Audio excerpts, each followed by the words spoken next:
तो चलें जी स्टार्ट करते हैं। बिस्मिल्लाहिर्रहमानिर्रहीम। आज हम लोगों ने सेंट्रल नर्वस सिस्टम के अंदर जो नेक्स्ट टॉपिक आपका आता है मेनिंजिस का, उसको जो है ना वो डिस्कस करने हैं। तो यहाँ पे आज हम लोग इंशाल्लाह जो आपके इम्पोर्टेंट टॉपिक्स आते हैं सीएनएस के अंदर वो कवर करेंगे, और साथ में जो भी एमसीक्यूज आते हैं वो भी डिस्कस करेंगे। तो फर्स्ट आपका जो टॉपिक आज हम डिस्कस करने जा रहे हैं दैट इज मेनिंजिस। तो सबसे पहले यहाँ पे हम लोग देखेंगे कि आपके पास मेनिंजिस की डेफिनेशन क्या होता है फिर उसके बाद इसकी जो डिफरेंट लेयर्स आती हैं उनको डिस्कस करेंगे। तो सबसे पहले आप लोगों ने क्या याद रखना है कि आपके पास मेनिंजिस क्या होता है। मेनिंजिस आपके पास सिंपली जो है ना वो ये लेयर्स होती हैं, ठीक है। अगर आपसे कोई पूछे कि व्हाट इज मेनिंजिस या व्हाट आर मेनिंजिस, तो आपने क्या बताना है, these are the protective layers, ठीक है। ये क्या होती हैं, आपकी प्रोटेक्टिव लेयर्स होती हैं। किस चीज को प्रोटेक्ट करती हैं, बेसिकली आप लोगों ने याद रखने हैं सेंट्रल नर्वस सिस्टम और आपका जो स्पाइनल कोड होता है, ये आप लोगों ने याद रखने हैं। तो मेनिंजिस के हैं, these are the protective layers, जो क्या करेंगी, सेंट्रल नर्वस सिस्टम और स्पाइनल कोड को जो है ना वो कवर करती हैं या प्रोटेक्ट करती हैं। अब इसको मैं डायग्राम के साथ यहाँ पे आप लोगों के सामने एक्सप्लेन करूंगा। लेट्स सपोज ये आपका सेंट्रल नर्वस सिस्टम है, ठीक है। उसके बाद नीचे आपके पास आपकी ब्रेन स्टेम, ठीक है, और नीचे आपको ये क्या चीज आएगा आपके पास स्पाइनल कोड आता है।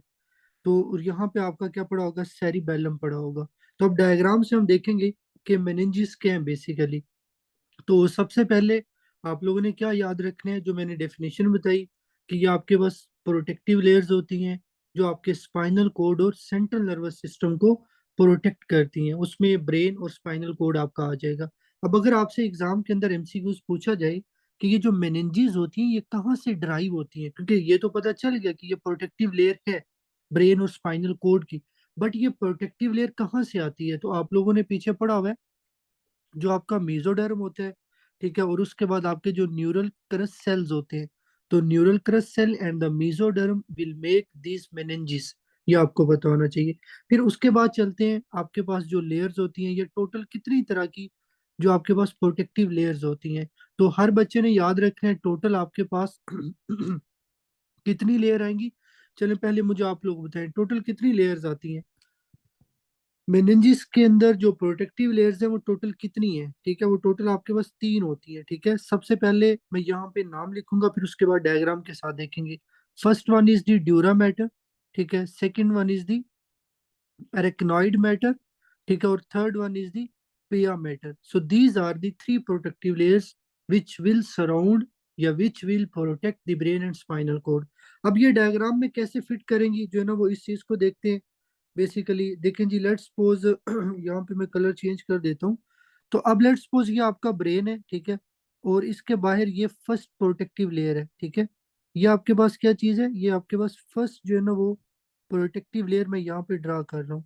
और सेम इसी तरह ये आपका पोन्स मेडेला, फिर उसके बाद आपका जो स्पाइनल कोड है, ठीक है, स्पाइनल कोड के बाद आपका जो सेरिबेलम आता है।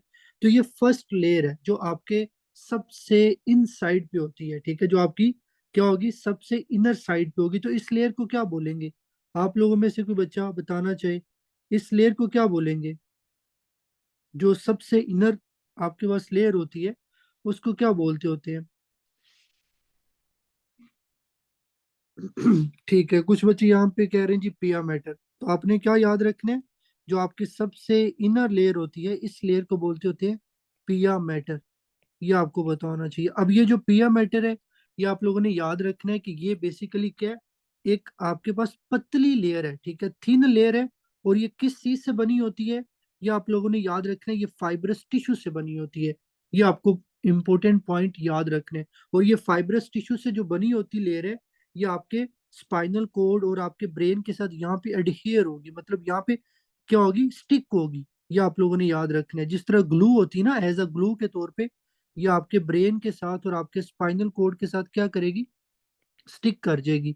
तो it is made up of fibrous tissue, ये आप लोगों को पता होना चाहिए। फिर उसके बाद आपका जो सेकंड लेयर आता है मीन के जो पिया मैटर के आउटसाइड आपकी लेयर आएगी, वो ये सेकंड लेयर है, ठीक है।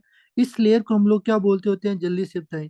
जो आपके पिया मैटर के बाहर आपकी लेयर आती है उस लेयर को क्या बोलेंगे, दैट इज एरेक्नॉइड लेयर। ठीक है, ये आप लोगों ने क्या याद रखना है, ये आपकी एरेक्नॉइड लेयर है, ये हर बच्चे को पता होना चाहिए। और ये भी आप लोगों ने याद रखना है, ये आपकी मिडल लेयर है। ठीक है, इसके अंदर आप लोगों ने एक इंपॉर्टेंट पॉइंट याद रखना है कि इसके अंदर क्या होते हैं, वेब लाइक कनेक्शन होते हैं। वेब लाइक कनेक्शन का मतलब है कि ये जो आपकी एरेक्नॉइड लेयर है ना, इसके ऊपर इस तरह से फिंगर लाइक प्रोजेक्शंस है जो आपके पिया मैटर के साथ कनेक्टेड है। इन फिंगर लाइक प्रोजेक्शंस को हम लोग वेब लाइक कनेक्शन बोलते होते हैं, ये आपने याद रखने। फिर उसके बाद आपका जो ये एरेक्नॉइड मैटर है, एरेक्नॉइड मैटर के बाहर जो आपकी लास्ट वाली लेयर आती है, इसको क्या बोलेंगे, जल्दी से बताएं, शाबाश। इस लेयर को क्या बोलेंगे, जो आपके सबसे आउटसाइड होगी इसको हम लोग बोलते होते हैं ड्यूरा। ठीक है, this is the ड्यूरल matter, simple इसको ड्यूरल लेयर बोलते होते हैं। तो ये आपका ड्यूरा मैटर है। उसके बाद ड्यूरा मैटर के बाद क्या होगा, चलिए आप लोग मुझे बताएं, शाबाश। ड्यूरा मैटर के बाद क्या आएगा, क्या कोई लेयर फर्दर आएगी या क्या चीज आती है, ड्यूरल लेयर के बाद क्या आएगा, बताएं जी। ड्यूरल लेयर के बाद कौन सी चीज आती है, ठीक है। ड्यूरल लेयर के, देखो आप लोग यहाँ पे बता रहे हो सब ड्यूरल एपिड्यूरल, मैं इसकी बात ही नहीं कर रहा। ठीक है, मैं आपसे पूछ रहा हूँ कि आपसे अगर पूछा जाए कि आपके ड्यूरा के ऊपर क्या पड़ा होता है, तो आपकी जो स्कल बोन्स होती है, तो देखो ये मेरे पास लेट्स सपोज आपकी स्कल बोन है, ठीक है, जो ब्लैक के अंदर ड्रा कर रहा हूँ, तो ये आपकी क्या होगी, स्कल बोन होगी। और उसके बाद स्कल बोन के ऊपर क्या होता है, जल्दी से बताएं, शाबाश। स्कल बोन के ऊपर क्या होता है, आपकी स्किन होती है। ठीक है, तो ये ऊपर क्या है जी, आपकी स्किन है। अब मैं इसको दोबारा एक दफा सारी चीजों को रिपीट कर देता हूँ। अगर आपसे पूछा जाए कि मेनिंजेस क्या है, तो सिंपल बताओ कि ये प्रोटेक्टिव लेयर्स होती हैं जो फाइब्रस टिश्यू या कनेक्टिव टिश्यू से बनी होती हैं। ये आपके स्पाइनल कोड और ब्रेन को प्रोटेक्ट करती हैं।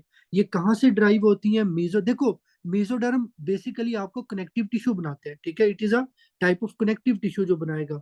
फिर उसी तरह न्यूरल क्रस्ट सेल्स आते हैं। फिर ये इसकी कितनी लेयर्स होती हैं, तीन होती हैं, dura mater, arachnoid matter and पाया मैटर, ये आपको पता होना चाहिए।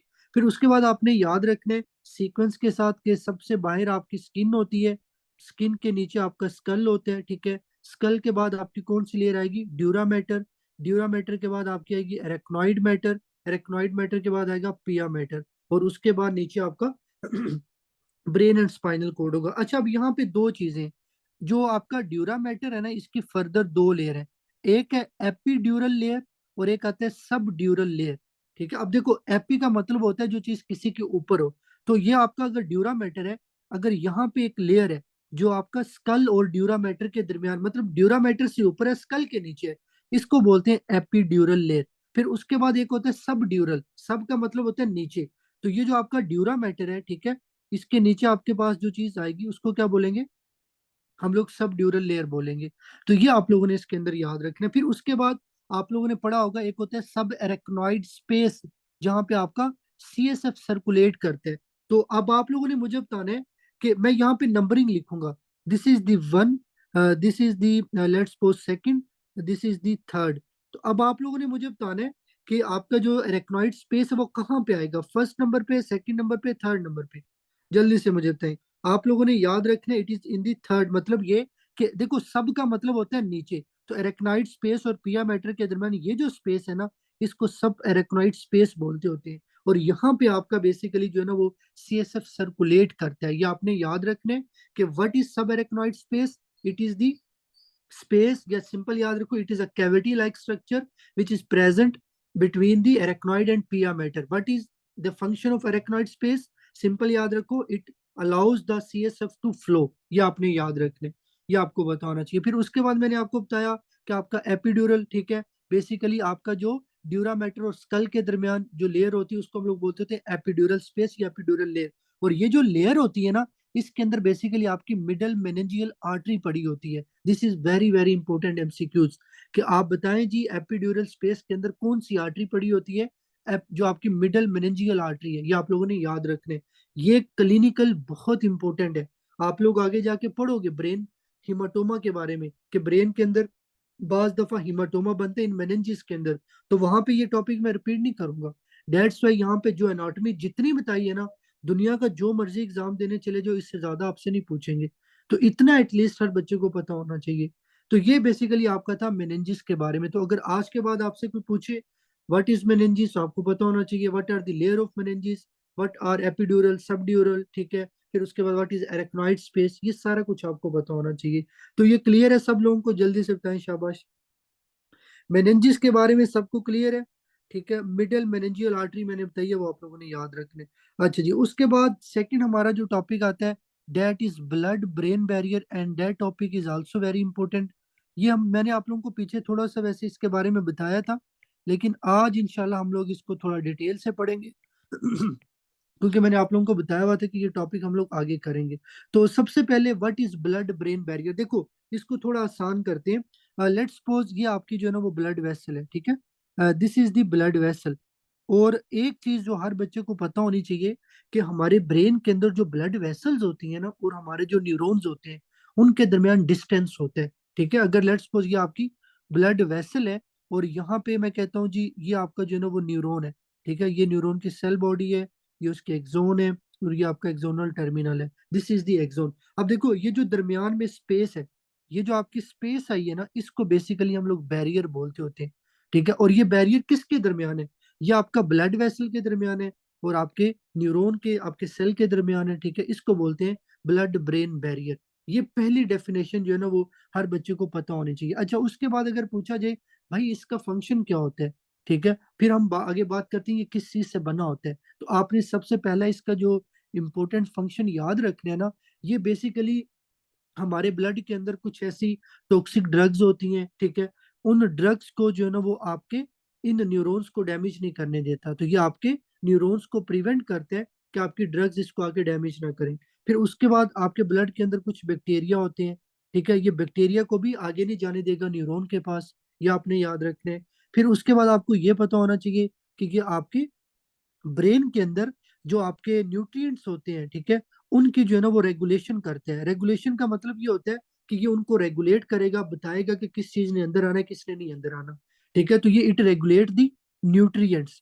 फिर इसी तरह ये क्या करता है, ये बेसिकली जो आपके पास वाटर होता है, ठीक है, वाटर की जो एग्जिट होता है उसको भी ये रेगुलेट करता है। मतलब अगर यहाँ पे पानी पड़ा हुआ है तो it easily diffuses through this barrier and come into the blood vessel. तो ये वाटर को भी जो है ना वो एग्जिट करने के अंदर रेगुलेट करते हैं। फिर इसी तरह आपका जो फ्लूइड है, सिंपल याद रखो, फ्लूइड को ये रेगुलेट करेगा। तो अभी तक मैंने 4 फंक्शन बताए हैं। ड्रग को प्रिवेंट करेगा, न्यूरॉन के पास नहीं आने देगा। बैक्टीरिया को प्रिवेंट करेगा, न्यूरॉन के पास नहीं आने देगा। फिर उसके बाद मैंने क्या चीज आप लोगों को बताई कि आपके पास न्यूट्रिएंट्स को रेगुलेट करेगा, और आपका रेगुलेट करेगा फ्लूइड को। ये आपको पता होना चाहिए। तो ये 4 फंक्शन हर बच्चे को एटलीस्ट पता होने चाहिए। अब हम बात करते हैं कि ये जो ब्लड ब्रेन बैरियर है किस किस चीज से बना हुआ है, ठीक है, इसके कंपोनेंट्स के हैं। अब इसको ध्यान से सुनना है क्योंकि यही आपका एग्जाम के अंदर एमसीक्यूज आएगा, आपको पता होना चाहिए। तो देखो सबसे पहले मेरे पास ये ब्लड वेसल है। इस ब्लड वेसल के अंदर कौन से सेल होंगे, जल्दी से बताएं, शाबाश। कौन से सेल्स आपके ब्लड वेसल्स के अंदर, मतलब वो सेल जो आपके ब्लड वेसल में होती है उनको क्या बोलते हैं, जल्दी से बताएं, शाबाश। उनको बोलते हैं एंडोथेलियल सेल, ठीक है। This is the first point जो आप लोगों ने याद रखने। फिर उसके बाद ये जो एंडोथेलियल सेल होते हैं इनके दरमियान यहाँ पे क्या होता है, आपके टाइट जंक्शंस होते हैं। मतलब यहाँ पे भी टाइट जंक्शन होगा, और नेक्स्ट आपका लेट्स सपोज ये एक सेल है, ठीक है, ये आपने याद रखने। तो ये आपका सेकंड नंबर पे क्या चीज आता है, सेकंड नंबर पे आपका आएगा टाइट जंक्शन, ये आपको पता होना चाहिए।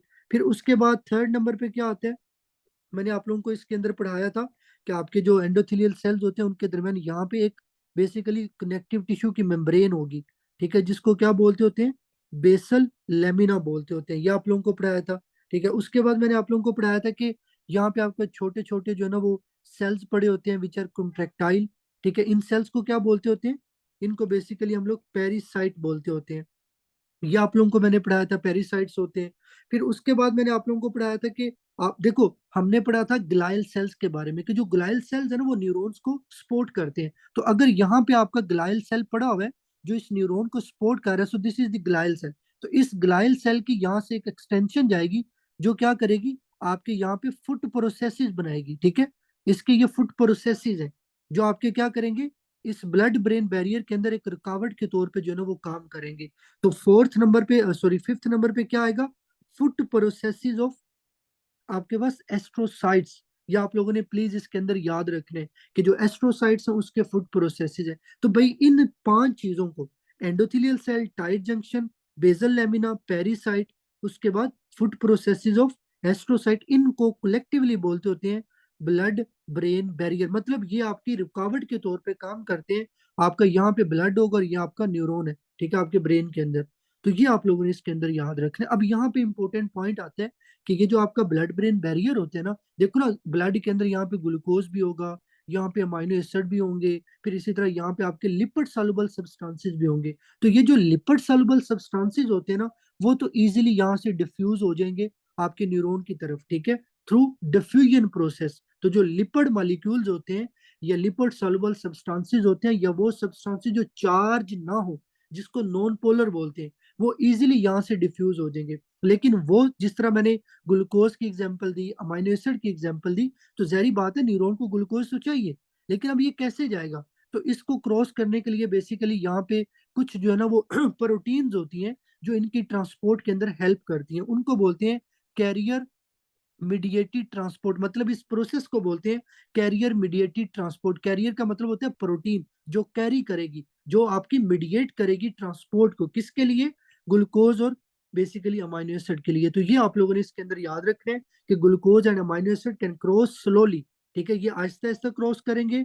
और दूसरी बात, इनको क्रॉस करने के लिए क्या चाहिए? कैरियर प्रोटीन्स चाहिए, ठीक है। ये आपने याद रखना यार, इस आसान याद रखो। अगर एक बंदा उसने मतलब रिवर है उसको क्रॉस करना है, तो उसके लिए आप ये समझ लो जिस तरह बोट होती है, तो बोट एज अ कैरियर के तौर पे काम करेगी, वो उसको रिवर को क्रॉस करने के अंदर हेल्प करेगी। तो सेम इसी तरह हमारे ब्रेन के अंदर है, ठीक है। हमारे ब्रेन के अंदर जो बैरियर्स होते हैं, जो रुकावटी होती है, उनको क्रॉस करने के लिए अल्लाह ताला ने वहां पे भी कुछ कैरियर्स रखे हुए हैं, ठीक है, वो प्रोटीन्स होती हैं। ये आपको पता होना चाहिए। अब नॉर्मली क्या होता है, हमारे सेंट्रल नर्वस सिस्टम के अंदर इस तरह का ब्लड ब्रेन बैरियर होता है। लेकिन अब यहाँ पे पॉइंट जो आप लोगों ने याद रखने हैं कि कुछ एरियाज ऐसे हैं जहाँ पे ब्लड ब्रेन बैरियर नहीं होता, ठीक है, जहाँ पे ब्लड ब्रेन बैरियर नहीं होता, उन एरियाज को क्या बोलते होते हैं? बेसिकली उन एरियाज को बोलते होते हैं सरकम वेंट्रिकुलर ऑर्गन्स। तो what are circumventricular organ?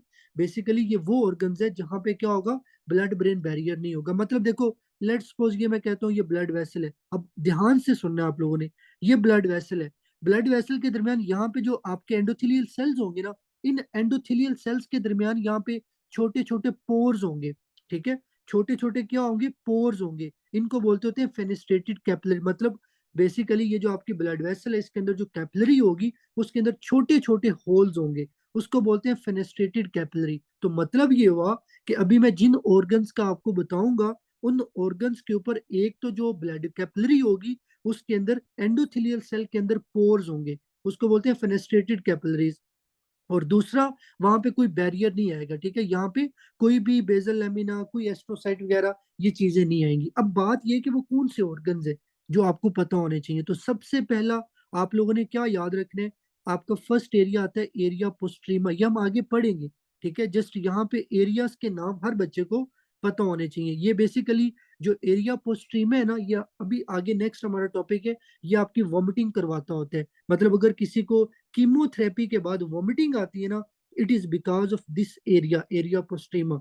ये आपने याद रखना है। फिर इसी तरह एक सेकंड आपका एरिया होता है जिसको बोलते हैं ऑर्गेनम वस्कुलोजम लेमिना टर्मिनलिस, ओवाल्ट इसको बोलते हैं, ऑर्गेनम वस्कुलोजम लेमिना टर्मिनलिस, ये आपने याद रखना है। और ये बेसिकली आपकी बॉडी के अंदर, ये समझ लो हाइपोथैलेमस में होता है, और ये एज अ ओस्मोलैरिटी को डिटेक्ट करता है। बेसिकली इस सेंटर के अंदर छोटे छोटे रिसेप्टर्स होते हैं इस तरह से, इन रिसेप्टर्स का काम होता है ओस्मोलैरिटी को डिटेक्ट करना, और इन रिसेप्टर को बोलते हैं ओस्मो रिसेप्टर। ये आप लोगों ने याद रखना है। फिर उसके बाद एक आपका जो थर्ड आता है, बेसिकली आपके हाइपोथैलेमस और पिट्यूटरी ग्लैंड के दरमियान होते हैं, ठीक है। हाइपोथैलेमस एंड पिट्यूटरी ग्लैंड के दरमियान भी आपके पास जो है ना वो ब्लड ब्रेन बैरियर नहीं होता, क्योंकि हाइपोथैलेमस से कुछ न्यूरो सेक्रेटरी प्रोडक्ट्स ने एंटर होना होता है सर्कुलेशन के अंदर, और सर्कुलेशन के अंदर एंटर होके उसने बेसिकली पिट्यूटरी ग्लैंड में आना है। तो मतलब ये है, देखो ये आपका हाइपोथैलेमस है, हाइपोथैलेमस के नीचे आपका पिट्यूटरी ग्लैंड पड़ा होता है, ये पिट्यूटरी ग्लैंड का इंटीरियर पार्ट है, ये पोस्टीरियर पार्ट है। तो लेट्स सपोज आपके हाइपोथैलेमस से जो circulation toward the posterior pituitary आ रही है, तो इस सर्कुलेशन और आपका जो ये जो पिट्यूटरी ग्लैंड होगा, कोई बैरियर नहीं है दरमियान में। अगर हाइपोथैलेमस ने लेट्स सपोज एडीएच बनाया है, तो एडीएच इस सर्कुलेशन के थ्रू क्रॉस करके आपके पोस्टीरियर पिट्यूटरी में चला जाएगा। ये आपने याद रखना। और इसी तरह जब आपकी बॉडी के अंदर एडीएच को रिलीज करने की जरूरत होती है, तो भी आपका आपका पोस्टीरियर पिट्यूटरी है वो एडीएच को रिलीज कर देता है। ये आप लोगों ने बस तीन चीजें याद रखनी है, एरिया पोस्ट्रीमा, वाल्ट, फिर उसके बाद आपका जो स्पेशली हाइपोथैलेमस और पिट्यूटरी ग्लैंड के दरमियान होता है, ये आपको पता होना चाहिए। अब यहाँ पे कुछ क्लिनिकल पॉइंट है जो कि बहुत इंपॉर्टेंट। अब आप लोगों ने मुझे बताना है, let's suppose due to any reason एक मरीज है, उसको स्ट्रोक है, उसको स्ट्रोक है। तो अब आप लोग मुझे ये बताओ कि अगर किसी को स्ट्रोक हो और स्ट्रोक के अंदर अगर मैं कहता हूँ कि उसका ये ब्लड ब्रेन बैरियर डिसरप्ट हो गया, एंडोथेलियल सेल का डैमेज हो गया है, या आपका जो दूसरे टाइट जंक्शन है उनका डैमेज हो गया, तो डैमेज होने की वजह से मुझे ये बताओ कि यहाँ से फ्लूइड लीक होके फिर आपके ब्रेन के तरफ जाएगा या नहीं जाएगा, आपके सेरिब्रल कोर्टेक्स की तरफ, मतलब आपका जो सेरिब्रल पार्ट्स है उसकी तरफ जाएगा या नहीं जाएगा? बिल्कुल जाएगा। उसकी वजह से क्या हो सकता है, मरीज को सेरिब्रल अडीमा हो सकता है। इस अडीमा को बोलते हैं वेजोजेनिक अडीमा। ये आप लोगों ने याद रखना है, जो आपको ब्लड ब्रेन बैरियर के अंदर डिस्ट्रप्शन की वजह से होगा, ठीक है, उसको वेजोजेनिक बोलेंगे। फिर इसी तरह लेट्स सपोज अगर एक मरीज है, आप उसको एक ड्रग देते हो मैनिटोल, ये मैंने रीनल सिस्टम में पढ़ा दिया मैनिटोल के बारे में। ये ड्रग आपकी हाइपर ओस्मोलर है, मतलब ये है कि ये जो ड्रग है ना इसकी ओस्मोलरिटी बहुत ज्यादा है, ठीक है, इसको बोलते हैं हाइपर ओस्मोलर। तो जब ये ड्रग आपके ब्लड में जाती है ना, तो ये जाके क्या करती है, बेसिकली ब्लड ब्रेन बैरियर को डिसरप्ट करती है। ये आपने याद रखना। और ये आपकी जो दूसरी मेडिकेशंस होती हैं उनकी फिर परमेबिलिटी को जो है ना वो इंक्रीज कर देती है। मतलब देखो, अगर यहाँ पे कोई ड्रग पड़ी हुई है और आपने मैनिटोल दी है, मैनिटोल क्या करेगी, बेसिकली आपके पास जाके ये जो बैरियर है ना इसको डिस्टर्ब करेगी। जब बैरियर डिस्टर्ब होगा तो अगर आपके ब्लड में कोई और ड्रग पड़ी होगी, वो ड्रग की परमेबिलिटी ज्यादा हो जाएगी, यहाँ से डिसोल्व होकर आपके न्यूरॉन को डैमेज कर सकती है। तो हाइपर ओस्मोलर एजेंट वो एजेंट्स या वो ड्रग्स जिनकी ओस्मोलैरिटी ज्यादा होती है, वो आपके ब्लड ब्रेन बैरियर को डिस्टर्ब कर सकते हैं। तो जल्दी से बताएं, शाबाश, यहाँ तक सब लोगों को क्लियर है? जल्दी से बताएं, शाबाश। तो सबसे पहले हर बच्चे को यहाँ पे डेफिनेशन पता होनी चाहिए, ब्लड ब्रेन बैरियर क्या है। ये बेसिकली एक बैरियर होता है जो आपके सब्सटेंसेस को या चीजों को प्रिवेंट करता है, आपके न्यूरॉन्स को डैमेज ना हो। और वो आपका सीएसएफ और सीएनएस के अंदर जो ब्लड होता है उसमें से बेसिकली ये बैरियर होगा। ये आपने याद रखने। तो ये भाई आपका टॉपिक था ब्लड ब्रेन बैरियर का। उसके बाद नेक्स्ट हम लोग यहाँ पे डिस्कस करेंगे आपके वॉमिटिंग सेंटर को। और यहाँ से भी आपके एग्जाम के अंदर एमसीक्यूज आते हैं, फार्मा के अंदर भी, फिजियो के अंदर भी। ये चीजें आप लोगों ने अच्छे से जो है ना वो याद रखनी। अब मैं कोशिश करता हूँ कि इसको अच्छे से पहले ना आप लोगों को समझा दूं। देखो, यहाँ पे मैं जस्ट आपकी जो ब्रेन स्टेम है ना उसको ड्रा करूंगा। This is the pons, this is the medulla, ठीक है, this is the spinal cord, ठीक है। और उसके बाद यहाँ पे आपको क्या पड़ा हुआ है, सेरिबेलम पड़ा हुआ है, ठीक है। ऊपर आपका क्या है जी, ये आपका मिड ब्रेन है, ये पोन्स है, ये मेडल्ला है, ये सेरिबेलम है, और नीचे आपका स्पाइनल कॉर्ड आता है। अच्छा, अब आपने याद क्या रखना है, बेसिकली ये जो आपका वॉमिटिंग सेंटर होता है, सबसे पहले अगर आपको एग्जाम में एमसीक्यूज आए कि वॉमिटिंग सेंटर कहाँ पे होता है, तो मैंने आपको बताया कि जो एरिया पोस्ट्रीमा होता है ना, जो एरिया पोस्ट्रीमा होता है ये आपका वॉमिटिंग सेंटर के तौर पे काम करता है। अब अगर आपसे एग्जाम में पूछा जाए कि जो आपका एरिया पोस्ट्रीमा है वो कहाँ पे होता है, तो आप लोगों में से किसी को पता है एरिया पोस्ट्रीमा कहाँ पे होता है? एरिया पोस्ट्रीमा कहाँ पे होगा? एरिया पोस्ट्रीमा आपका मेडुल्ला के अंदर होता है या पोन्स के अंदर होता है? जल्दी से मुझे बताएं, एरिया पोस्टीमा आपका पोन्स के अंदर होता है या मेडुल्ला के अंदर होता है? तो बेसिकली आप लोगों ने याद रखना है कि ये यहाँ पे पड़ा होता है, ठीक है। This is the vomiting centre, जिसको क्या बोलेंगे, एरिया पोस्ट्रीमा बोलेंगे। ये आपने याद रखना है। अब देखो, ये जो वॉमिटिंग सेंटर है ना, इसको कोऑर्डिनेट करने वाली चीजें होती हैं, ठीक है, इसको रेगुलेट करने वाली चीजें होती हैं, इसको अल्टर करने वाले भी कुछ सेंटर्स होते हैं, ठीक है। जिस तरह मैं एक एग्जांपल देता हूँ कि आपका मिडल्ला के अंदर यहाँ पे एक न्यूक्लियस पड़ा होता है, उस न्यूक्लियस को बोलते हैं nucleus tractus solitarius, NTS, nucleus tractus solitarius, ये आपका मिडल्ला में होता है, ठीक है, ये आपने याद रखने हैं। फिर इसी तरह आपका यहाँ पे एक एरिया पड़ा होता है मेडल्ला के अंदर, जिसको बोलते हैं कीमो ट्रिगर जोन, ठीक है, जिसको बोलते हैं कीमो ट्रिगर जोन। अब ये जो दो एरियाज होते हैं ना, CTZ और NTS, बेसिकली इनका कनेक्शन होता है एरिया पोस्ट्रीमा के साथ। मतलब ये है कि आपका जो वॉमिटिंग सेंटर है ये कोऑर्डिनेट करता है बाय न्यूक्लियस ऑफ ट्रैक्टस सोलिटेरियस। और इसी तरह आप लोगों ने याद रखना है, ये बेसिकली आपका कीमो ट्रिगर जोन के साथ जो है ना वो कोऑर्डिनेट करते हैं। अब आप लोग, आपकी बुक में लिखा होगा एक है जो आपका ये NTS होता है, न्यूक्लियस ट्रैक्टिस सोलिटेरियस, ये मेडल्ला में होता है। जो आपका CTZ कीमो ट्रिगर जोन है, ये भी मेडल्ला में होता है। ये आपने इसके अंदर जो है ना वो याद रखना है। अब मैं यहाँ पे आपको एक एग्जांपल समझाता हूँ। एग्जाम्पल के साथ आप लोगों को ये चीजें ज्यादा बेस्ट जो है ना वो समझ आएंगी। लेट्स सपोज, मैं आप चलो आप लोगों ने मुझे बताना है, कभी किसी बंदे ने वॉमिटिंग इंड्यूस करने की कोशिश की है, मुंह के अंदर उंगल डाल के या फिंगर डाल के, कभी वॉमिटिंग आई है आपको? आई होगी जरूर, आप लोगों ने कभी ना कभी ये अप्लाई किया होगा। कैसी आती है? कोई किसी बच्चे को पता हो? ठीक है, किसी बच्चे को भी पता है तो बताएं जी, फिर मैं एक्सप्लेन कर देता हूँ। तो बेसिकली क्या होता है, जब आप फिंगर को मुंह के अंदर एंटर करते हैं, तो आपकी जो फेरेंक्स होती है, ठीक है, आपकी फेरेंक्स इरिटेट होगी। जब आपकी फेरेंक्स इरिटेट होती है, यहाँ पे बेसिकली आपका गैग रिफ्लेक्स होता है। ये आपने प्लीज याद रखने, ये हम आगे पढ़ेंगे गैग रिफ्लेक्स को, लेकिन जस्ट यहाँ पे याद रखो कि जब आप फेरिंग्स को इरिटेट करते हो, जब फेरिंग्स इरिटेट होते हैं, तो आपको गैग रिफ्लेक्स एक्टिवेट होगा। ठीक है, यहाँ से फिर आपकी एक नर्व होती है जिसको ग्लोसोफेरेंजियल नर्व बोलते हैं। ये नर्व बेसिकली फेरिंग्स से सिग्नल लेके जाती है किसके पास? आप लोगों ने याद रखना है, न्यूक्लियस ऑफ ट्रैक्टस सोलिटेरियस के पास। ये जो न्यूक्लियस ऑफ ट्रैक्टस सोलिटेरियस है ना, ये फिर एरिया पोस्ट्रीमा को एक्टिवेट करता है। जब वो एक्टिवेट होता है तो फिर आपको वॉमिटिंग आती है। तो मतलब जब आप मुंह के अंदर फिंगर डालते हो, तो फिंगर डालने के बाद आपकी फेरेंक्स से कौन सी नर्व सिग्नल लेके जा रही है? Glossopharyngeal nerve. ये नर्व कहाँ पे जाएगी? आपके मेडल्ला के अंदर। किसके पास? NTS के पास। जब NTS एक्टिवेट होगा, ये आपके एरिया पोस्टीमा को इरिटेट करेगा, उससे फिर आपको वॉमिटिंग आएगी। फिर इसी तरह लेट्स सपोज, मैं कहता हूँ कि अक्सर आप लोगों ने देखा होगा, अक्सर नहीं बल्कि बहुत दफा होता है, जब हम लोग, हमें फूड पॉइजनिंग होती है। कभी किसी को फूड पॉइजनिंग की वजह से भी वॉमिटिंग आई है या नहीं आई है? आप लोगों ने देखा होगा, अक्सर जब आपको बुरी चीज खा लेते हो तो आपको वॉमिटिंग आती है। क्यों आती है? ठीक है, तो देखिए लेट्स सपोज ये आपका जी स्टमक है, ठीक है, दिस इज दी स्टमक।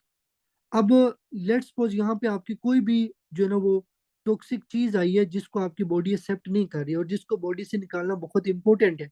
ठीक है, जिस तरह बैक्टीरिया भी होते हैं, वायरस भी होते हैं, बाज दफा आप लोग रेडिएशन करवाते हो, उसके बाद वॉमिटिंग हो जाती है या फूड पॉइजनिंग हो जाती है। तो यहाँ से आपकी एक नर्व होगी, वेगस नर्व। ये नर्व सिग्नल लेके जाएगी किसके पास? आपका न्यूक्लियस ऑफ ट्रैक्टस सोलिटेरियस के पास। ये न्यूक्लियस ऑफ ट्रैक्टस सोलिटेरियस क्या करेगा? अगेन आपके एरिया पोस्ट्रीमा को एक्टिवेट करेगा। उससे फिर क्या होगा? आपको वॉमिटिंग आएगी। वॉमिटिंग के अंदर क्या होता है? आपकी जो पेरिस्टाल्टिक मूवमेंट होती है ना, वो रिवर्स हो जाती है। ठीक है, मतलब नॉर्मली क्या होता है कि जो आपकी पेरिस्टालसिस होती है ये फॉरवर्ड होती है, लेकिन अगर यही पेरिस्टालसिस आपकी उल्ट हो जाए, तो उसकी वजह से आपको वॉमिटिंग आएगी। मतलब आपका स्टमक कॉन्ट्रैक्ट करके फूड को आपके एसोफेगस में भेजे, एसोफेगस कॉन्ट्रैक्ट करके उस फूड को या उस चीज को बाहर भेज देगा। ठीक है, तो ये रिवर्स पेरिस्टालसिस को बेसिकली आप लोग वॉमिटिंग बोलते होते हो। ये आपने याद रखना है। फिर इसी तरह मैं एक और एग्जांपल देता हूँ कि बाज दफा लेट्स सपोज कुछ लोग होते हैं जो कीमोथेरेपी लेते होते हैं। ठीक है, या बाज लोग ऐसे होते हैं जो आपके पास कुछ ऐसी ड्रग्स लेते होते हैं जो आपके ब्लड में जाती हैं। अब ये जो ड्रग है, ये बेसिकली क्या करेगी? मैंने आपको पहले भी बताया कि ब्रेन के अंदर कुछ एरियाज होते हैं जहाँ पे बैरियर नहीं होता।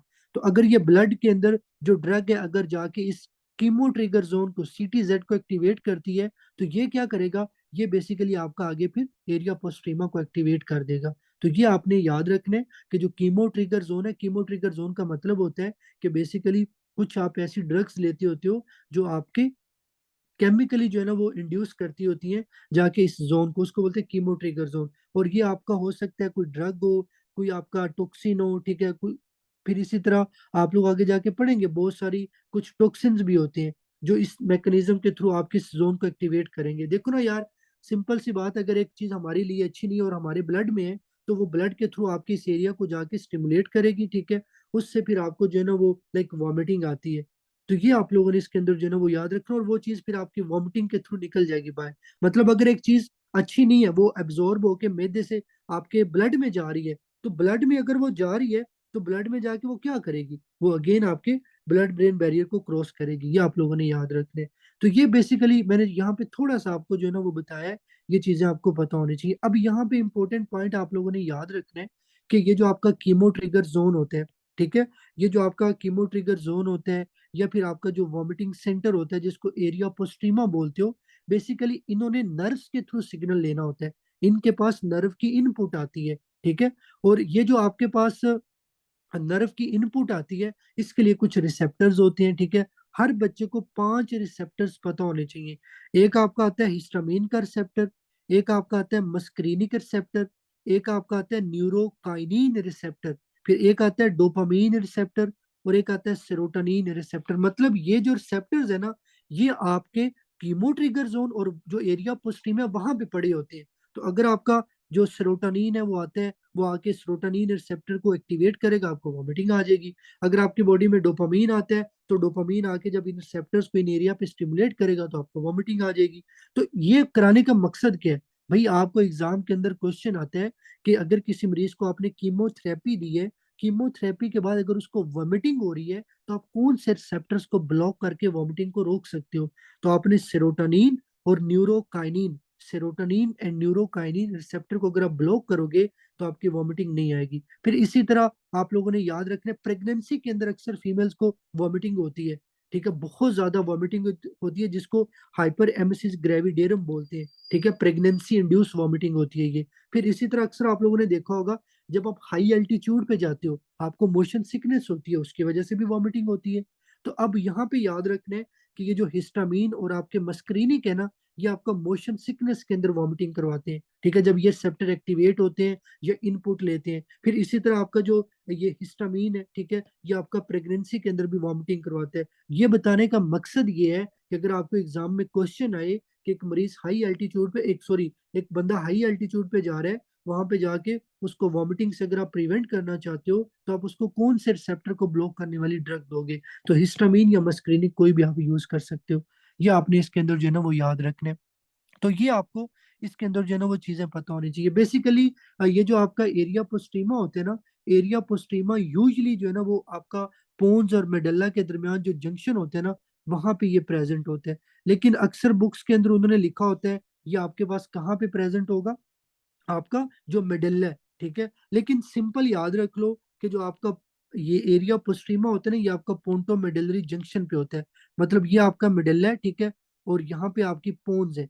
और फिर मैंने आप लोगों को पढ़ाया भी था फोर्थ वेंट्रिकल, मैंने आप लोगों को शायद ये इसके बारे में थोड़ा सा बताया हो, अदरवाइज ये आगे टॉपिक कर लेंगे। अगर आपसे पूछा जाए कि आपका जो एरिया पोस्ट्रीमा वो कहाँ पे पड़ा हुआ है, तो सिंपल याद रखो ये मेडल्ला और आपका ये जो फोर्थ वेंट्रिकल आता है ना, इसके दरमियान पड़ा होता है। ये आपने याद रखना है। तो ये हर बच्चे को जो है ना वो पता होना चाहिए। तो ये बेसिकली आपका वॉमिटिंग के बारे में कुछ इंपॉर्टेंट पॉइंट्स थे जो आपको पहले पता होने चाहिए कि एरिया पोस्टीमा कहाँ पे है, कीमो ट्रिगर जोन क्या है, ठीक है, उसके बाद न्यूक्लियस ऑफ ट्रैक्टस सोलिटेरियस कहाँ पे है, कौन से रिसेप्टर्स होते हैं, और उनको ब्लॉक करके आप क्या जो है ना वो मैकेनिज्म कर सकते हैं। तो यहाँ तक क्लियर है सब लोगों को? जल्दी से बताएं, शाबाश। तो ये बेसिकली आप लोगों का जी वॉमिटिंग के बारे में था। नेक्स्ट हमारा जो टॉपिक आता है उसमें हम लोगों ने स्लीप फिजियोलॉजी को डिस्कस करना है, और ये आपकी पैथो के अंदर भी टॉपिक आएगा, आपकी फिजियोलॉजी के अंदर भी टॉपिक आता है, जिसमें से आपको एग्जाम के अंदर एमसीक्यूज लाजमी लाजमी जो है ना वो पूछे जाएंगे। अब नॉर्मली मैं ना यहाँ पे टॉपिक को स्टार्ट कराने से पहले कुछ बेसिक चीजें आप लोगों को जो है ना वो करवाना चाहता हूँ। बेसिक चीजें क्या है जी? अगर आप लोगों से पूछा जाए कि भाई नॉर्मली मतलब आपकी बॉडी के अंदर आपको कैसे पता चलता है कि यार मैंने अब सोना है या जागना है, ठीक है, हम पहले कुछ बेसिक चीजों को डिस्कस करने हैं। और उसके लिए मैं यहाँ पे कोशिश करूंगा कि आप लोगों के सामने एक डायग्राम बनाऊं, ठीक है। और ये बेसिकली आपका ब्रेन स्टेम है, ठीक है, और नीचे आपका स्पाइनल कोड है, ये आपका सेरिबेलम है, ठीक है। अब आप लोगों ने इसको ध्यान से सुनना है, पहले ये चीजें आपकी फर्स्ट एड में नहीं लिखी हुई। अगर ये नहीं पता तो रट्टे वाली बात है फिर, और रट्टा आपको कामयाब नहीं रहेगा, वो आपका भूल जाएगा। अच्छा, स्लीप फिजियोलॉजी को पढ़ने से पहले आपको कुछ टर्म्स का पता होना चाहिए। टर्म क्या है? फर्स्ट टर्म हम लोग यहाँ पे पढ़ेंगे सर्केडियन रिदम। अच्छा, पहले मुझे आप लोग बताएं, आप लोगों को क्या पता है सर्केडियन रिदम क्या होता है? किसी बच्चे को पता हो व्हाट इज सर्केडियन रिदम? क्या सर्केडियन रिदम क्या होता है? जल्दी से बताएं मुझे। ठीक है, ये हार्मोन तो नहीं होता भाई, ये हार्मोन तो नहीं है। बेसिकली ये आपके सेंट्रल नर्वस सिस्टम के अंदर ना एक क्लॉक है, ठीक है। ये आपका सेंट्रल नर्वस सिस्टम के अंदर क्लॉक है, ठीक है, ये इंटरनल क्लॉक है, बायोलॉजिकल क्लॉक है, ये भाई मैटर के अंदर आप लोगों ने ये पढ़ा हुआ है। इट इज बायोलॉजिकल क्लॉक, ठीक है। ये क्या करता है कि आपकी बॉडी के अंदर जो स्लीप साइकिल होता है ना उसको रेगुलेट करते हैं, ठीक है। अगर आपसे पूछा जाए कि आपकी बॉडी के अंदर बायोलॉजिकल क्लॉक कौन सा है जो स्लीप साइकिल को रेगुलेट करते हैं, मतलब रेगुलेट करने का मतलब ये है कि कौन सा वो जो है ना वो साइकिल है या क्लॉक है जो सर्केडियन रिदम आते हैं। ये आप लोगों ने याद रखने। अब देखो ये जो सर्केडियन रिदम है, ठीक है, इस क्लॉक को भी तो कोई ना कोई बताते हैं ना कि अब उठ जाओ या अब सो जाओ। तो उसके लिए आप लोगों को पता होगा, जो आपकी सनलाइट होती है या आपका जो डार्क मतलब अंधेरा होता है, तो इसका मतलब ये हुआ कि ये जो सर्केडियन रिदम होता है, ये बेसिकली आप कह लो कि इसके ऊपर भी कुछ फैक्टर्स आते हैं जो इसको रेगुलेट करते हैं। उसमें मैंने यहाँ पे जिक्र किया है लाइट, ठीक है, सनलाइट हो गया या आपकी डार्क लाइट हो गया। आपको पता है अगर अंधेरा हो, ज्यादा अंधेरा हो, तो आप आहिस्ता आहिस्ता सोने लग जाते हैं, ठीक है। मैं यहाँ पे नॉर्मल कुछ बातें बता रहा हूँ। अब अक्सर बच्चे कहेंगे कि हम तो दिन में भी सो जाते हैं, ठीक है, तब तो अंधेरा नहीं होता। वो बात एक अलग है, थकावट की वजह से आप वो भी आगे सारा समझ आ जाएगा। लेकिन मैं ऑन एवरेज बात कर रहा हूँ कि रात को जब अंधेरा होता है, हम रूम की लाइट बंद करते हैं, या वैसे बाहर अगर आपकी सनलाइट कम होती है, तो आप थोड़ा जो है ना वो स्लीप स्टेज में जाओगी, ठीक है। फिर इसी तरह आपके पास ये जो लाइट या फिर आपका जो डार्कनिंग होती है, ये किस चीज को रेगुलेट करता है? बेसिकली ये जो आपकी सनलाइट होती है या आपकी जो डार्क लाइट होती है, ये आपकी आईज के अंदर जाके आपके रेटिना को जो है ना वो बेसिकली इफेक्ट करती है, ठीक है। फिर आपका ये जो रेटिना होता है, यहाँ से आपकी जो आप लोगों ने पढ़ा होगा ऑप्टिक जो नर्व होती है, ठीक है, वो सिग्नल लेके कहाँ पे जाती है? हाइपोथैलेमस के पास जाती है। अब मैं इसको स्टेप बाय स्टेप करवाता हूँ। देखिए लेट्स सपोज ये आपका मून है, ठीक है, दिस इज द मून। और मैं यहाँ पे कहता हूँ जी, आपके पास सनलाइट है या डार्क लाइट है, ठीक है। यहाँ से आपकी वेव्स जाएंगी आपकी आईज के अंदर। आपकी आईज में क्या होगा? रेटिना होगा, ठीक है। रेटिना के अंदर फाइबर्स होंगे, ठीक है, जो क्या करेंगे? यहाँ से आगे सिग्नल कैरी करके हाइपोथैलेमस के पास जाएंगे। अब हाइपोथैलेमस के अंदर एक न्यूक्लियस होता है, हर बच्चे को उसका पता होना चाहिए, ठीक है। उस न्यूक्लियस को क्या बोलते होते हैं? सुप्रा क्याज्मेटिक न्यूक्लियस। ये प्लीज आप लोगों ने याद रखना है कि आपके हाइपोथैलेमस के अंदर क्या होता है? सुप्रा क्याज्मेटिक न्यूक्लियस, ठीक है। ये जो न्यूक्लियस होता है ना, ये बेसिकली आपके सर्केडियन रिदम के अंदर बहुत जो है ना वो इंपॉर्टेंट रोल अदा करता है। तो हाइपोथैलेमस के अंदर क्या होगा? सर्केडियन सॉरी, ये सुप्रा क्याज्मेटिक न्यूक्लियस होगा। अब ये जो सुप्रा क्याज्मेटिक न्यूक्लियस है ना, इसने आगे जो है ना वो डिफरेंट चीजों को रेगुलेट करना होता है। कौन सी चीजें? एक आपका आएगा पाइनियल ग्लैंड, ठीक है। आपको अगर एग्जाम में एमसीक्यूज आए कि आपके स्लीप के अंदर कौन सा हार्मोन आता है, तो आप लोगों ने मेलोटोनिन को पिक करना है, ठीक है। मेलोटोनिन ये बेसिकली स्लीप हार्मोन है। ये कहाँ से बनता है? ये पाइनियल ग्लैंड से बनता है, ये आपको पता होना चाहिए। फिर उसके बाद सेकंड चीज आपके पास आती है रेटिकुलर फॉर्मेशन, ठीक है, इसका भी आपको पता होना चाहिए। अब रेटिकुलर फॉर्मेशन क्या है? बेसिकली ये जो आपकी ब्रेन स्टेम है ना, यहाँ से इस तरह कुछ फाइबर्स जो है ना वो आपके ब्रेन की तरफ जाते हैं, सेरिब्रल कोर्टेक्स की तरफ जाते हैं, ठीक है। इन फाइबर्स को हम लोग बोलते होते हैं रेटिकुलर फॉर्मेशन, ठीक है। ये आप लोगों ने याद रखना है कि व्हाट इज रेटिकुलर फॉर्मेशन। ये आपके पास फाइबर्स होते हैं जो आपके ब्रेन स्टेम से स्टार्ट होते हैं और टुवर्ड द सेरिब्रल कोर्टेक्स जाते हैं। और अगर देखो, अगर आप लोग अभी क्लास ले रहे हो ना, आप सारे के सारे अरोजल स्टेज के अंदर हो, आप सारे के सारे कॉन्शियस हो। और ये किस वजह से हो? ये इस रेटिकुलर फॉर्मेशन की वजह से हो। कि आपका ये जो रेटिकुलर फॉर्मेशन है ना, ये यहाँ से कंटिन्यूसली कंटिन्यूसली सिग्नल दे रहा है आपके सेरिब्रल कोर्टेक्स को। और आपका सेरिब्रल कोर्टेक्स अगर एक्टिव है, तो आप बैठे हुए हैं, क्लास ले रहे हो, कॉन्शियस हो। अगर मरीज कोमा में जाते हैं, कोमा के लोगों में क्या होता है? बेसिकली ये रेटिकुलर फॉर्मेशन का डैमेज हो जाता है। अगर आपकी ये रेटिकुलर फॉर्मेशन खराब होगी ना, कभी जिंदगी में भी आप उठ नहीं सकते हो, ठीक है। तो ये जो मरीज कोमा में होते हैं, जिनका अरोजल नहीं होता, जो अनकॉन्शियस हो जाते हैं, ठीक है, पैथोलॉजिकल बात कर रहा हूँ, तो उनमें ये रेटिकुलर फॉर्मेशन का डैमेज हो जाता है। ये आपको पता होना चाहिए।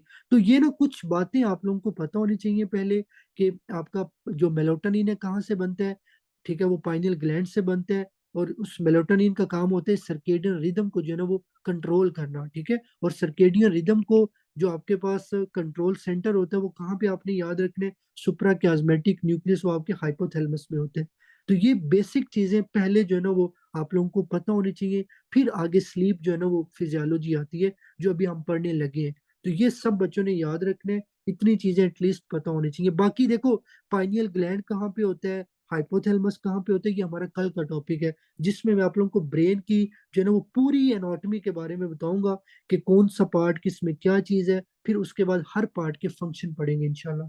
तो ये आप लोगों ने यहाँ पे चीज याद रखनी है। अच्छा, अब हम बात करते हैं स्लीप के बारे में। तो देखो, स्लीप की स्टडी के लिए ना, स्लीप की स्टडी के लिए हमारे पास एक कह लो कि एक मेथड होता है, जिसको बोलते हैं पोलीसोमनोग्राफी। पोलीसोमनोग्राफी क्या है? ये बेसिकली स्लीप जो फिजियोलॉजी होती है ना, इसको स्टडी करने का ये मेथड होता है। ये आप लोगों ने याद रखना है। अब ये जो पोलीसोमनोग्राफी होता है ना, इसके अंदर हमने इसके डिफरेंट कंपोनेंट होते हैं। मतलब इसके अंदर हमने कुछ चीजों को देखना होता है। अगर आप इस स्टडी के अंदर, मतलब आप एक बंदे की पोलिसोमनोग्राफी कर रहे हो और उसके अंदर अगर आप मरीज की आईज की जो है ना वो मूवमेंट को देखना चाहते हो, उसको बोलते होते हैं इलेक्ट्रो ओकुलर ग्राफी। ठीक है, इसको क्या बोलते हैं? Electro ocular graphy, EOG. फिर इसी तरह जब आप ब्रेन के अंदर, ठीक है, ब्रेन को चेक करते हो, ब्रेन की न्यूरोनल एक्टिविटी को देखते हो, उसको बोलते हैं ईईजी। ठीक है, इलेक्ट्रोइंसेफेलोग्राफी, ये आपको पता होना चाहिए। फिर इसी तरह अगर आप मसल की एक्टिविटी को देखने के लिए स्टडी करोगे, उसको बोलते हैं ईएमजी, इलेक्ट्रोमायोग्राफी। तो हर बच्चे को देखो पहले ये चीजें पता होनी चाहिए। क्यों मैं ये क्यों बता रहा हूँ? क्योंकि देखो, अगर आपसे पूछा जाए कि स्लीप की स्टेजेस कितनी है, हर बच्चा बोलता है दो स्टेजेस है। एक आपके पास आती है नॉन रैम्प, ठीक है, ये हम आगे पढ़ेंगे। एक आपके पास आता है रैम्प। अब मुझे कैसे पता चला कि स्लीप की दो स्टेजेस है? बेसिकली ये जो एक्स आपके ये जो इलेक्ट्रो ओकुलोग्राफी है ना, ठीक है, इलेक्ट्रो ओकुलर ये बेसिकली आपको बताती होती है कि स्लीप की स्टेजेस कितनी है। फिर इसी तरह आगे हम पढ़ेंगे कि आपका ये जो एन रैम है, इसकी फर्दर स्टेजेस है। मतलब आपका N1 है, N2 है, N3 है। अब मुझे कैसे पता चला कि यार N1 N2 N3 की, कैसे पता चलेगा कि ये N1 है, ये N2 है, ये N3 है? तो वो हमें पता चलेगा ईईजी से, इलेक्ट्रोइंसेफेलोग्राफी से।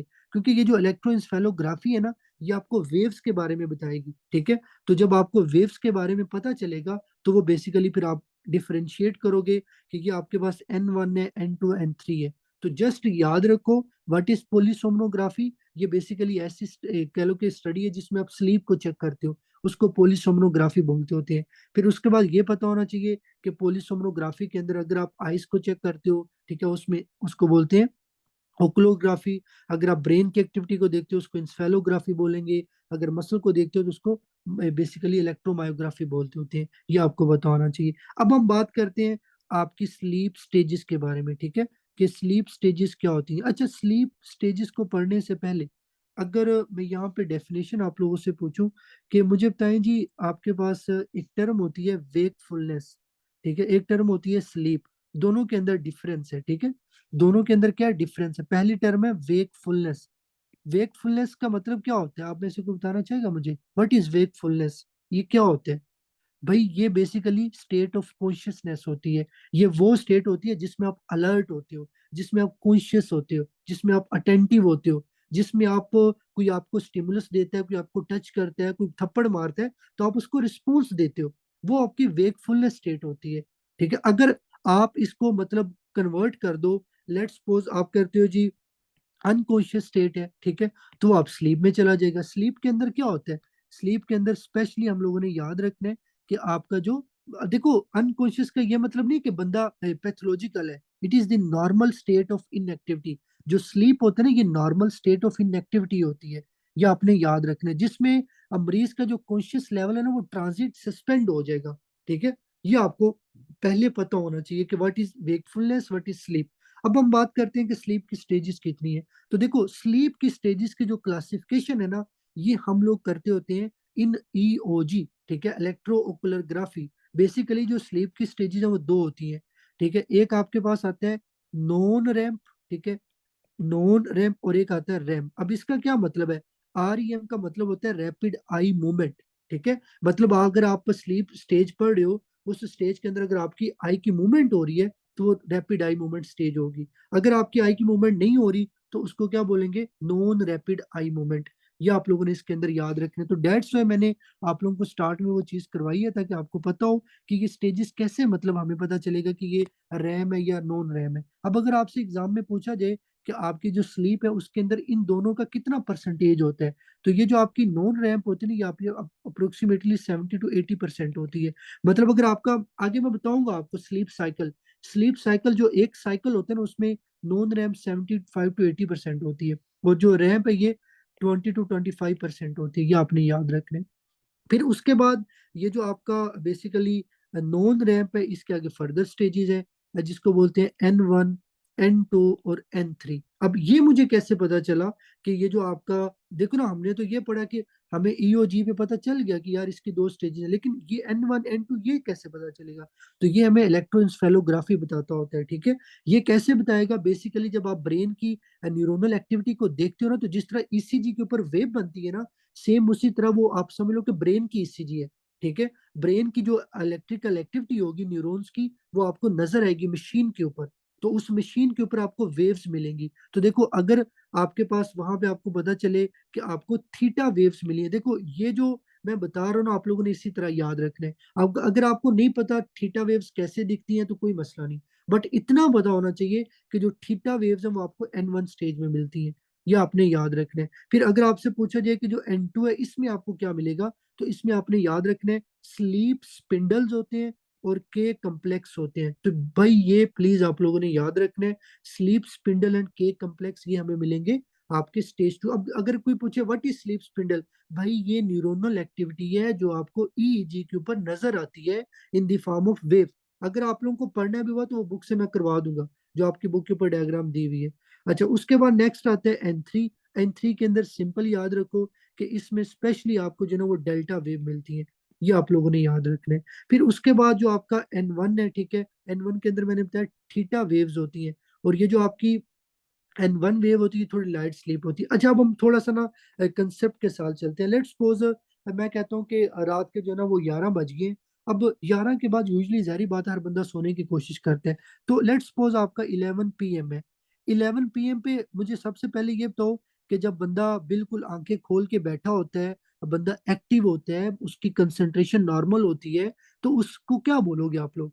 उस स्टेज को क्या बोलोगे? अगर एक बंदा एक्टिव है, अलर्ट है, कॉन्शियस है, उसकी आईज ओपन है, ठीक है, और अभी उसकी आईज क्लोज नहीं हुई, आईज ओपन हो, ठीक है, उसको N1 कभी भी नहीं बोलेंगे, ठीक है। यही आप लोगों को यहाँ पे पढ़ाना है। उसको बेसिकली अवेक बोलते होते हैं कि ये बंदा जाग रहा है, ठीक है। तो जब कोई बंदा अलर्ट हो, एक्टिव हो, मेंटली कंसंट्रेटेड हो, आईज ओपन हो, तो वो बंदा अवेक स्टेज के अंदर। और जब आईज ओपन होती है ना, आईज ओपन के ऊपर आपको जो वेव मिलेगी ना ब्रेन के अंदर, जो न्यूरोनल एक्टिविटी होगी, उसमें बीटा वेव आती है। ये आपने याद रखना है। और इसकी फ्रीक्वेंसी हाई होती है और इसका जो एम्पलीट्यूड है वो लो होता है। ये प्लीज आपने याद रखना है। इस वेव का फ्रीक्वेंसी हाई होगा, एम्पलीट्यूड लो होगा, ये आपको बताना चाहिए। अच्छा, अगर पूछा जाए what is frequency, what is amplitude, तो इतना तो माशाल्लाह आप लोगों ने मैट्रिक एफएससी में पढ़ा होगा कि ये जो आपके पास इस तरह से ये जो चीज है ये क्या है, इसकी जो हाइट है ये एम्पलीट्यूड होता है। फिर उसके बाद एक वेव से दूसरे वेव के दरमियान जो बेसिकली फासला होता है ना वो फ्रीक्वेंसी होता है। तो अगर आपको वेव्स के दरमियान फासला थोड़ा कम मिल रहा है तो वो हाई फ्रीक्वेंट है, ठीक है। अगर वेव ज्यादा ऊपर जा रही है तो उसका एम्पलीट्यूड ज्यादा होगा। ये भाई इसमें याद रखने। अब ये एनआरई में नहीं आएगा, ये यूएसएमएलई में नहीं आएगा, बट ये कंसेप्ट आपको जरूर पता होना चाहिए। तो ये आप लोगों ने इसमें याद रखना। उसके बाद क्या होता है, 11 के बाद जब आप बेड पे जाओगे आहिस्ता आहिस्ता आप अपनी आइज को क्लोज करोगे। आइज को जब आप क्लोज करते हो तो आपकी अल्फा वेव आती है, जब आप ब्रेन के अंदर इलेक्ट्रिकल एक्टिविटी को देखते हो। अच्छा, अल्फा वेव जब आपको मिल जाएगी, आप बेड पे लेट के, उसके बाद आहिस्ता आहिस्ता आपके ऊपर मतलब गुनूदगी तारी होगी, आप आहिस्ता आहिस्ता N1 स्टेज में जाओगे, ठीक है। N1 के अंदर थोड़ी लाइट स्लीप होती। देखो ना, अक्सर आप लोगों ने देखा होगा कि यार आप मतलब आप रूम में लेटे हो जाके, आप कहते हो यार अभी मैं सोया ही था, आपकी आवाज ने मुझे उठा दी है, मतलब लाइट स्लीप होती है, ठीक है। और इसमें आपको थीटा वेव्स मिलती हैं। फिर उसके बाद आप N2 स्टेज में जाओगे। N2 थोड़ी डीपर होती है, इसमें आपको स्लीप स्पिंडल और के कम्प्लेक्स मिलते हैं। अक्सर आप लोगों ने कभी सुना है या देखा है कि या आपके रूममेट वगैरह दांतों को जो है ना बहुत ज्यादा आपस में वो करते हैं, जिसको ब्रुक्सिज्म बोलते हैं, कि यार ये जब सोया होता है ना तो दांतों को बहुत ज्यादा आवाज आती है, उसको बोलते हैं ब्रुक्सिज्म। अगर एग्जाम में क्वेश्चन आए कि जो टूथ ग्राइंडिंग होती है वो कौन सी स्टेज में होती है, वो N2 में होती है। फिर उसके बाद जो आपका N2 है, इसके बाद आता है N3। N3 आपका डीपेस्ट होता है, ठीक है, ये बहुत ज्यादा डीप है। इसमें आपको डेल्टा वेव मिलती है और बाकी इन वेव्स का जो फ्रीक्वेंसी है वो कम होता है, एम्पलीट्यूड हाई होता है। ये आपने याद रखना है। फिर अक्सर आप लोगों ने देखा होगा या सुना होगा कि यार ये बंदा जब सो जाता है तो उसका पेशाब निकल जाता है, बेड वेटिंग होती है। जब ये बंदा सोया होता है तो सोया सोया पता चलता है ये वॉक कर रहा है, स्लीप वॉकिंग होती है, ठीक है। फिर अक्सर आप लोगों ने देखा होगा नाइट टेरर, यार इसने ख्वाब देखा है डर गया था, ठीक है, नाइट टेरर उसी को बोलते होते हैं ना। तो ये जो आपको पेशाब निकलना, ये जो आपका सोए हुए चलना, ये जो आपको ख्वाब आना, नाइट टेरर, ये सारे किस स्टेज में आते हैं? ये N3 के अंदर आते हैं, ठीक है। ये आप लोगों ने याद रखने। उसके बाद N3 के बाद क्या होगा, बंदा जो है वो रैपिड आई मूवमेंट स्टेज के अंदर चला जाएगा, ठीक है। रैपिड आई मूवमेंट स्टेज क्या होती है? बेसिकली ये वो स्टेज है जिसमें आपकी आइज की जो है ना वो मूवमेंट होगी, आपकी मसल टोन लॉस हो जाएगी। देखो आप लोगों ने सुना होगा ना कि अक्सर कहते हैं बंदा सोया हुआ हो तो वो मरे बराबर है। क्यों कहते हैं? क्योंकि बंदे के मसल टोन खत्म हो जाती है, बिल्कुल पैरालाइज हो जाते हैं। ठीक है। लेकिन इस स्टेज के अंदर ब्रेन को ऑक्सीजन ज्यादा चाहिए होती है। ठीक है, इसमें आपका बीपी पल्स वेरिएबल होता है, आपकी आइज की मूवमेंट होती है। ठीक है, उसके बाद आपने याद रखना है कि ये वो बेसिकली, बिल्कुल इसको स्लीप पैरालिसिस आप बोल सकते हो, बिल्कुल बोल सकते हो। फिर उसके बाद आपने याद रखना है कि ये जो पिनाइल या क्लाइटोरस की ट्यूमिसेंस होता है, ठीक है, या आपका जो नाइट मियर होता है, वो भी इसी के अंदर होता है। देखो यहाँ पे मैंने दो टर्म यूज किए हैं, एक था नाइट टेरर और एक है नाइट मियर, दोनों में बहुत डिफरेंस है। अच्छा मुझे आप लोग ये बताओ, अक्सर आप लोगों में से कुछ लोगों ने ख्वाब देखे होंगे। अच्छा, मुझे एक बच्चा कहता है कि सर मैंने रात को ख्वाब देखा, मुझे मेरा ख्वाब याद है। लेकिन दूसरा बच्चा कहता है सर मैंने ख्वाब देखा लेकिन मुझे याद नहीं आ रहा। अब आप लोग मुझे ये बताओ कि जिस बच्चे को ख्वाब याद नहीं आ रहा, वो नाइट टेरर है या नाइट मियर है? जल्दी से बताएं, शाबाश। वो नाइट टेरर होगा, ये प्लीज आपने याद रखने हैं। ठीक है, जो नाइट मियर होता है ना, मतलब जो रैपिड आई मूवमेंट के अंदर आप ड्रीम देखते हो, वो आपको याद होते हैं। ठीक है, ये आपको पता होना चाहिए। तो ये आप लोगों ने इसके अंदर जो है ना वो याद रखना है। उसके बाद क्या होगा, रैपिड आई मूवमेंट के बाद फिर आप N1 में चले जाओगे। N1 देखो, आपने क्या किया जब आप अवेक में थे, उसके बाद आप N1 में गए हो, N2 में गए हो, N3 में गए हो, फिर आप रैपिड आई मूवमेंट में गए हो। ठीक है, रैपिड आई मूवमेंट से फिर आप N1 में आ रहे हो। ये एक साइकिल है, एक साइकिल है। ये जो एक साइकिल है ना, इसको मतलब कंप्लीट होने के लिए 90 मिनट चाहिए। ये आपने याद रखना है कि स्लीप साइकिल का मतलब है एक साइकिल जिसमें आप N1 से लेके रैपिड आई मूवमेंट तक जाते हो। ठीक है, और इसके लिए 90 मिनट चाहिए। फिर उसके बाद क्या होता है, ये आपका साइकिल रिपीट होता रहता है। जब आपका साइकिल रिपीट होता है ना, तो उसमें बाज दफा REM से डायरेक्टली आप N1 में चले जाते हो, या कुछ दफा ऐसा होता है कि आप REM से N2 में चले जाते हो। तो ये जो पहला साइकिल होता है ना, वो बिल्कुल आपका इस पाथवे को फॉलो करेगा। लेकिन जो सेकंड थर्ड फोर्थ साइकिल है ना, वो आपका जब रिपीट होगा, तो उसमें रैपिड आई मूवमेंट जो स्टेज होगी, वो डायरेक्टली दोबारा N2 से स्टार्ट हो सकती है। जरूरी नहीं कि पहले N1 पे जाएगा। ये आपको बताना चाहिए। तो ये आपने याद रखना है। अच्छा, अगर आपसे पूछा जाए कि ऑन एवरेज आपको कितने साइकिल मतलब पर नाइट आते हैं जब आप सोते हो, तो मैंने आपको बताया कि अगर एक बंदा अप्रोक्सीमेटली 5-6 घंटे या 7 घंटे सोता है, तो उसको 4 to 6 साइकिल होंगी, क्योंकि एक साइकिल को 1 घंटा और 30 मिनट चाहिए। ठीक है, तो अप्रोक्सीमेटली ये आपके जो है ना वो कह लो कि 4-5 साइकिल बनते हैं। तो स्लीप जो अकर होती है, मतलब जब आप रात को सोते हो, तो अगर आपको ऑन एवरेज में बात करूं, तो ये 4 to 6 साइकिल होते हैं। एक साइकिल 90 मिनट में होता है। ये आपको पता होना चाहिए। ये आप लोगों ने इसके अंदर जो है ना वो याद रखना है। तो ये आपको इसमें चीज जो है ना वो पता होनी चाहिए। ये इंपॉर्टेंट पॉइंट्स अगर आप लोगों को पता है, तो फिर आगे जो है ना वो कल इंशाल्लाह हम पैथो पढ़ेंगे। ठीक है, वो आप लोगों को समझ आएगी। तो यहाँ तक आप लोगों ने अपनी बुक से जो है ना वो चीज देखनी है। ठीक है, जो रैपिड आई मूवमेंट है, इसमें आइज भाई ओपन नहीं होती, आइज क्लोज ही रहती हैं। ठीक है, जस्ट इतना होता है कि आपकी जो बेसिकली मसल्स होते हैं या आपकी जो ऑकुलर मूवमेंट है ना, वो होती है, वो आपको बाहर से नहीं दिखाई देती। ये नहीं कि आपके सामने एक बंदा सोया और आप बैठ तो लो जी मैं तो इसकी आंखों को देखने लगा हूँ, ये मूव करती है। ये नहीं, बेसिकली ये इलेक्ट्रिक आपकी एक्टिविटी होती है, उसको आपने देखना होता है on the electro ocular graphy. जिस तरह आपके आप ब्रेन की एक्टिविटी को तो नहीं ना देख सकते, सेम इसी तरह आप अपनी आइज की जो एक्टिविटी है उसको भी नहीं देख सकते। तो ये आप लोगों ने इसमें याद रखना है। बाकी इंशाल्लाह इससे रिलेटेड कुछ